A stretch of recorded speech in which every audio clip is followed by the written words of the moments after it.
Social মিডিয়াকে বন্ধ করতে না পারে এবং এই গদি মিডিয়া সোশ্যাল মিডিয়ার রিপোর্টারদের পানিশমেন্ট দিতে না পারে, মেরে দিতে না পারে, তাহলে বিজেপি আরএসএসের স্বপ্ন কোনোদিন সার্থক হবে না। দেখুন, হিন্দু রাষ্ট্র শব্দটার সঙ্গে আমি যদি বাংলার আসপেক্টে দেখি, হিন্দু রাষ্ট্রের শব্দটার সঙ্গে কিন্তু সুবে বাংলার একটা লিঙ্ক আছে। সুবে বাংলা কৃতদাসদের একটা সেরা জায়গা ছিল।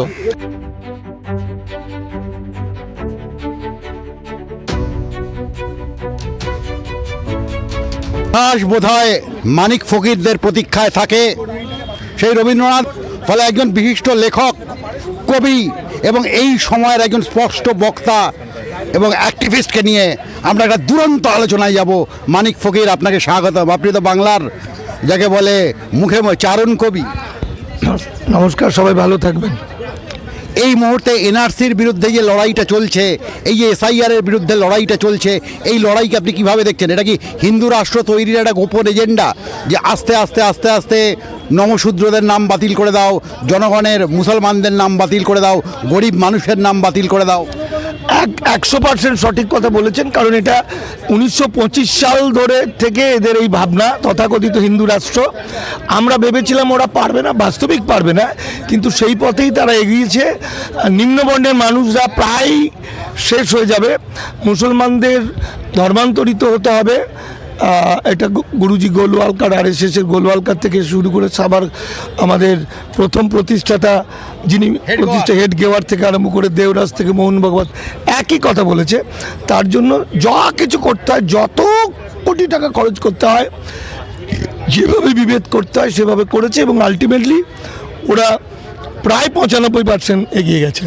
আজকে একটা ইন্টারেস্টিং রিপোর্ট বেরিয়েছে খবরের কাগজে, যে বিজেপি গত 2024-25 ইলেকশনে এবং 7টা রাজ্যের ইলেকশনে 3,335 কোটি টাকা, আমি যদি ভুল বলি তাহলে আমায় সংশোধন কেউ করে দেবে, খরচা করেছে।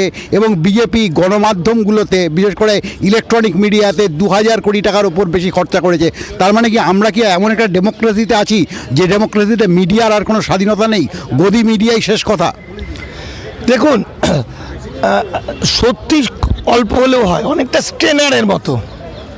এক গামলা জলের মধ্যে যদি একটুখানি স্ট্রেনার দেওয়া হয়, পুরো জলটা কালার হয়ে যায়। ফলে গদি মিডিয়া এবং যাদেরকে টাকা দিয়ে করানো হচ্ছে, যতই করুক, আমার যে ইউটিউবার বন্ধুরা আছে, সোশ্যাল মিডিয়া আছে, তারা কিন্তু এই বিপদটা থেকে ভারতবাসীকে এবং বাংলাকে বাঁচিয়ে দিল। কারণ গদি মিডিয়া গিলে ফেলেছিল প্রত্যেকটা মুহূর্তে মানুষকে অশিক্ষা, কুশিক্ষা, জাত পাত ঢুকিয়ে মানুষকে এমন করে ফেলেছিল, যেটা যদি এই সোশ্যাল মিডিয়া না থাকতো তাহলে পরে কিন্তু একটা ভয়াবহ দিন নেমে আসতো। কিন্তু সেটা ওরা পারবে না। ভেবে দেখুন, অনেক সময় দেখা যাচ্ছে গদি মিডিয়ামে আর বাংলা বা TV9 তারা এমন একটা খবর, হয়তো এই ধরনের কোনো একটা সাম্প্রদায়িক বিদ্বেষের নিউজ ছড়াচ্ছে, যেটার ভিউয়ার্স দেখা যাচ্ছে মাত্র কয়েক হাজার। সেখানে আমরা একটা সাধারণ মানুষ, আমরা এই বিষয়ে একটা বক্তব্য আমি রাখছি, হয়তো দেখা যাচ্ছে 1.5 কোটি। তার মানেটা কি? তার মানে হচ্ছে মানুষ কিন্তু বেছে নিতে শিখেছে। প্রথম কিছুদিন তারা কিন্তু পাজেলড হয়েছিল, কিন্তু ধীরে ধীরে মানুষ বুঝতে পেরেছে যে এই যে গদি মিডিয়াগুলো, এরা আমাদের শেষ করতে এসেছে। কিন্তু আমার যে সোশ্যাল মিডিয়ার ছেলেমেয়েরা খেয়ে না খেয়ে, একবেলা খেয়ে যেটুকু সত্যি কথা তুলে ধরছে, সেটাই চরম সত্যি। ফলে সেই জায়গা থেকে আমি, যদি সোশ্যাল মিডিয়াকে বন্ধ করতে না পারে এবং এই গদি মিডিয়া সোশ্যাল মিডিয়ার রিপোর্টারদের পানিশমেন্ট দিতে না পারে, মেরে দিতে না পারে, তাহলে বিজেপি আরএসএসের স্বপ্ন কোনোদিন সার্থক হবে না। এই যে আমরা দেখছি বিভিন্ন রাজ্য থেকে বাঙালির কফিন ফিরে আসছে, পরিযায়ী শ্রমিকরা বিরাটভাবে আক্রান্ত হচ্ছে, আর গোটা দেশ জুড়ে শ্রম আইন বদলে দিয়ে শ্রমিক শ্রেণীকে প্রায় কৃতদাসে পরিণত করা হচ্ছে। এই সামগ্রিক বিষয়টা অ্যাক্টিভিস্ট হিসেবে তুমি কীভাবে ব্যাখ্যা করবে? দেখুন, হিন্দু রাষ্ট্র শব্দটার সঙ্গে আমি যদি বাংলার আসপেক্টে দেখি, হিন্দু রাষ্ট্রের শব্দটার সঙ্গে কিন্তু সুবে বাংলার একটা লিঙ্ক আছে। সুবে বাংলা কৃতদাসদের একটা সেরা জায়গা ছিল। এই আমরা দেখেছি, শুনেছি রবীন্দ্র সরণি, চিতপুর, গার্ডেন রিচ, বজবজ এসব জায়গায় গরিব মানুষদেরকে নিয়ে এসে দাঁড় করিয়ে বিক্রি হতো। এই তথাকথিত হিন্দু উচ্চবর্ণের মানুষরাই কিনতো অনেক সময়, আর অবাঙালিরা তো কিনতোই, বিদেশিরা তো কিনতোই। ফলে সেই রকমভাবেই এই পদ্ধতির মধ্য দিয়ে ভোটার কার্ড, প্যান কার্ড, আধার কার্ড, পাসপোর্ট বাতিল করে দিলে মানুষের কিন্তু আর নাগরিক অধিকার কিছু থাকবে না, মানুষের বাক স্বাধীনতাটুকু থাকবে না। কোনো নাগরিক অধিকার না থাকলে সে বাধ্য হয়ে ধীরে ধীরে ধীরে ধীরে এরকম একটা যে মানুষটা দিনে 25 টাকা আয় করে তার কি এমনিও কোনো নাগরিক অধিকার আছে? দেখুন, সেই মানুষটার নাগরিক অধিকার আছে। তার কারণ হচ্ছে, ধরুন এই যে পরশুদিন না কবে দেখা গেল যে বেলডাঙ্গাতে দুদিন ধরে আন্দোলন হচ্ছে, এবং সেখানে বিষয়টা হচ্ছে আমাদের পরিযায়ী শ্রমিক মানে বাঙালিরা, গরিব বাঙালি বাইরে চাকরি করতে গেছে শ্রমিক, দিনের পর দিন তাদের অত্যাচার হচ্ছে, খুন করছে, অতিষ্ঠ হয়ে কিন্তু সাধারণ মানুষ বেরিয়ে পড়লো। এই যে সাধারণ মানুষ বেরিয়ে পড়ছে সেটাই তো অনেক, এটাই তো স্বাধীনতা। স্বাধীনতার অনেকটা অংশ হচ্ছে বাক স্বাধীনতা, প্রতিবাদ করা। দেখুন, ওখানে একটা গদি মিডিয়ার চ্যানেল থেকে বিষয়টা দেখাতে হয়েছিল, বিষয়টাকে ঘুরিয়ে একজন গদি মিডিয়ার সাংবাদিকের দিকে করা হয়। ওখানে প্রমাণ করার চেষ্টা করা হয় যে ওই মানুষরা পরিযায়ী শ্রমিক বা ওই গরিব মুসলমানরা, গরিব মানুষগুলো আমাদের 24 ঘন্টার একজন সাংবাদিক মহিলাকে তাড়া করেছে, মেরেছে। কিন্তু একটা কথা 100% আমি গ্যারেন্টি দিতে পারি যে বাংলার যে পরিযায়ী শ্রমিক, কি মুসলমান কি হিন্দু, তারা কখনো কোনোদিন মহিলাদের গায়ে হাত দিতেই পারে না। তারা পেটের দায়ে বাইরে কাজ করতে যেতে পারে, কিন্তু তাদের শিক্ষাটা কম শিক্ষা না। ফলে এই যে তাদেরকে মেলাইন করা, তাদেরকে ছোট করা, ছোট করার কারণ হচ্ছে তাদের ভয় পাচ্ছে, শ্রমিকদের ভয় পাচ্ছে বলেই তাদেরকে ছোট করে দৃষ্টিটা ঘুরিয়ে দিতে চাইছে। সেই জায়গা থেকে আমি বলবো যে অনেক বেশি স্বাধীন হতে পারে চাকরি বাকরির ক্ষেত্রে, অনেক রকমই এখনো পর্যন্ত প্রতিবাদ যত করা যাচ্ছে, বলা তো যাচ্ছে, ফোন করে বা সোশ্যাল মিডিয়ায় আমাকে তো জানাতে পারছে। আমার ক্ষেত্রে যদি বলি, যখন সারাদিন গদি মিডিয়ার লোকেরা গালাগালি দিচ্ছে, বিজেপি RSS খিস্তি দিচ্ছে, তখন তারা তো আমাদেরকে স্যালুট জানাতে পারছে। আপনাকে গদি মিডিয়ার অনেকে দেশদ্রোহী বলে, তাদের কি বলবে? বললাম, ভালো থেকো, খুব ভালো থেকো। দেশদ্রোহী বলা দিয়ে কিছু যায় আসে না, কারণ রবীন্দ্রনাথ ঠাকুর থেকে শুরু করে, বঙ্কিম থেকে শুরু করে, আমি বিশেষ করে রবীন্দ্রনাথ বঙ্কিমের বাদ দিয়েই বলি, ক্ষুদিরামকে দেশদ্রোহী বলা হতো, ভগৎ সিংকে দেশদ্রোহী বলা হতো।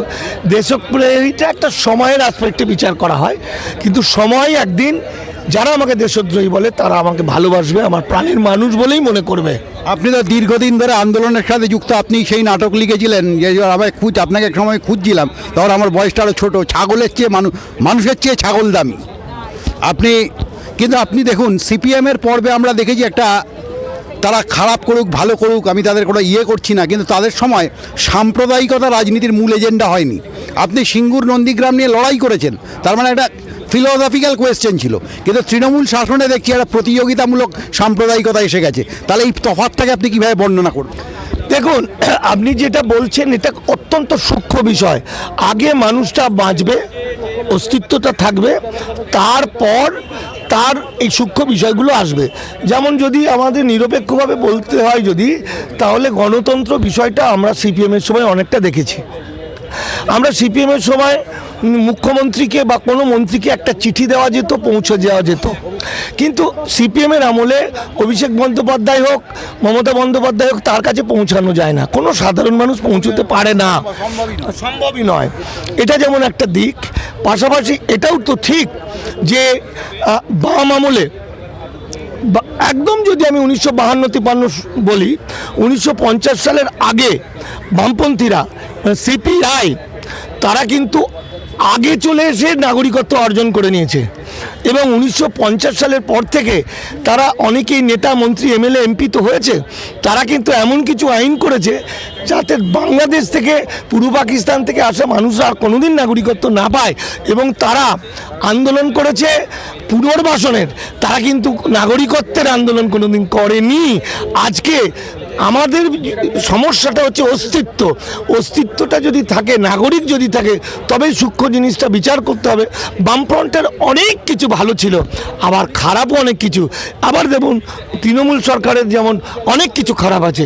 এই তৃণমূলের আমলেই পুলিশের মধ্যে আরএসএসের যেভাবে প্রভাব, তারা অনেক সময় আরএসএসের সংগঠন বাংলায় বেড়েছে এই তৃণমূলের আমলেই, সবচেয়ে বেশি আরএসএসের সংগঠন। পাশাপাশি আপনাকে এটাও বলতে হবে যে 1975 সালে সিপিএমের politburo secretary P Sundarayya resign করেছিল আরএসএসের সঙ্গে সিপিএমের গভীর সম্পর্কের জন্য। এটা নিয়ে ওই নামুদ্রি পদে বলেছিলেন, নামুদ্রি পদে চিৎকার করেছিলেন। সুতরাং ওইভাবে আমরা বিচার না করে আমরা যদি আজকের দিনটা বিচার করি, আজকে কি হচ্ছে একবার ভাবুন তো, যে এসআইআরে বা এনআরসিতে সবচেয়ে বেশি বিপদে পড়ে চিরকালের জন্য বেনাগরিক হবে কারা? সিপিএম পন্থী মানুষরা। কারণ সিপিএম জেনে শুনে বলছে আমরা প্রকৃত নাগরিকরা যাতে বেনাগরিক না হয়। তাহলে প্রকৃত নাগরিক মানে কি? তাহলে তোমরা 34 বছর যাদের কাছে ভোট নিলে তাদেরকে এখন ত্যাগ করে দিলে। কারণ প্রকৃত নাগরিক মানে সংবিধান অনুযায়ী 48-এর 19 জুলাইয়ের আগের মানুষরা। ফলত আবার দেখুন পাশাপাশি মমতা বন্দ্যোপাধ্যায়ের অনেক খারাপ গুণ, কিন্তু তিনি বলছেন, স্টেটমেন্ট দিচ্ছেন, আমার কাছে আমার বই আছে নাগরিকত্বের সার কথায়, তিনি বলছেন আজকে পর্যন্ত ভারতের যারা বসবাস করছে তাদের নিঃশর্ত নাগরিকত্ব দিলে সেই সিএ আমি মানব। আমাদের নাগরিকত্ব আইনের প্রথমেই তো আছে, আপনি এটা আরও ভালো জানবেন, যে অখণ্ড দেশের প্রত্যেক ভূমিপুত্র খণ্ডিত দেশের নাগরিক হওয়ার যোগ্য। দেখুন সেইটা আমরা বলে থাকি মানুষকে সাহস দেওয়ার জন্য, কিন্তু সেটা নির্ভর করছে ব্যাপক আন্দোলনের মাধ্যম ছাড়া হবে না। কারণ সেটা হচ্ছে সংবিধান প্রকাশের দিন পর্যন্ত। 1950-এর 26শে জানুয়ারি সংবিধান প্রকাশের 6-এর ক ধারা বলছে 1935 সালের ভারত শাসন আইন অনুযায়ী যারা অখণ্ড ভারতের ভূমি সন্তান তারা খণ্ডিত ভারতের নাগরিক।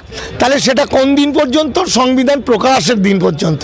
তাহলে ওই আমাদের দাবি হচ্ছে ওটা তো নীতিগত আদর্শগত সিদ্ধান্ত। তাহলে ওই সিদ্ধান্ত যদি থাকে, তারপরে তো মানুষ নিরক্ষর ছিল, লেখাপড়া জানে না, তাহলে আইন জানবে কী করে? মানুষ ভূমিহীন ছিল, তাই জমির দলিল ছিল না। সুতরাং নীতিগত সিদ্ধান্ত যেহেতু ভারত সরকারের ছিল অখণ্ড ভারতের ভূমি সন্তানরা খণ্ডিত ভারতের নাগরিক, তাহলে আমরা যদি চাই, ইচ্ছা করি, যদি সেই ঐতিহাসিক আন্দোলন করি, তাহলে আমরা 6-এর ককে আবার আমরা অ্যামেন্ডমেন্ট করে আজকের দিন পর্যন্ত করে নিতে পারি। এই জন্য আমরা বলি একটা কথা, এটা দিয়ে আজকে শেষ করবো, অন্যদিন আরও গভীর কথা বলবো বলে।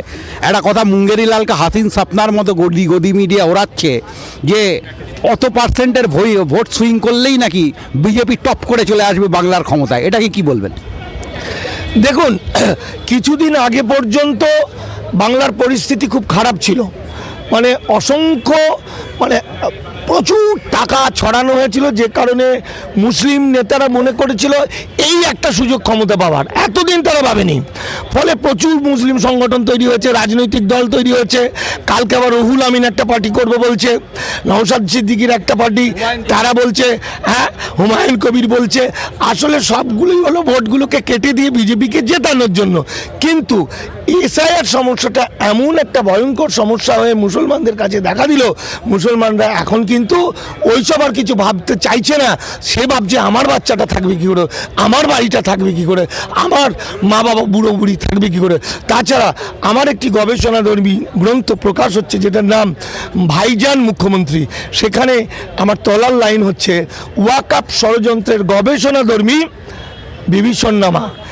আমি দেখিয়ে দিয়েছি ডকুমেন্ট দিয়ে, এই নওশাদ সিদ্দিকীরা ইচ্ছা করে রাজনৈতিক ক্ষমতা পাওয়ার জন্য 90% ওয়াকার সম্পত্তি ধ্বংস করিয়ে দিল, বিজেপির কাছে দিয়ে দিল। পুরো কাগজপত্র পাবেন আমার ডকুমেন্ট। আজ অবধি বাংলায় মুসলমান বা দলিত সম্প্রদায় থেকে কোনো মুখ্যমন্ত্রী আমরা পাইনি। এটা কি ব্রাহ্মণ্যবাদ নয়? একবার ব্রাহ্মণ্যবাদী স্ট্রাকচারের মার নয়? আজ অবধি নয়, অবিভক্ত বাংলায় তো ছিলেনই যোগেন মন্ডল না, হোসেন শহীদ সোহরাবুদ্দি থেকে পরপর 3টে সময় ছিলেন, মুসলমানরাই ছিলেন। অবিভক্ত বাংলার সময়, হ্যাঁ অবিভক্ত বাংলায় খাজা নাজিমুদ্দিন ছিলেন, কিন্তু তারপরে মুসলমান ছিলেন না। তার কারণ হচ্ছে এটাই ব্রাহ্মণ্যবাদী কৌশল, ব্রাহ্মণ্যবাদী না বলে আমি বর্ণ হিন্দু বলবো, সংখ্যায় তারা কম। আপনি অবাক হয়ে যাবেন, বাংলা ভাগের পক্ষে জ্যোতি বসু ছিলেন।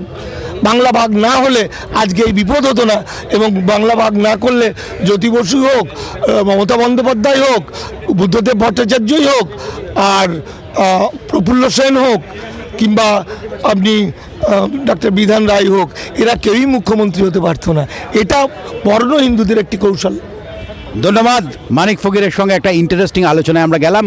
অনুষ্ঠানটা শুনবেন, আপনার মতামত জানাবেন, কড়া মতামত জানাবেন, যেখানে মিলছে না সেই জায়গাটা বলবেন, এবং ভালো লাগলে চ্যানেলটিকে সাবস্ক্রাইব করবেন। আপনাকে আবারও ধন্যবাদ।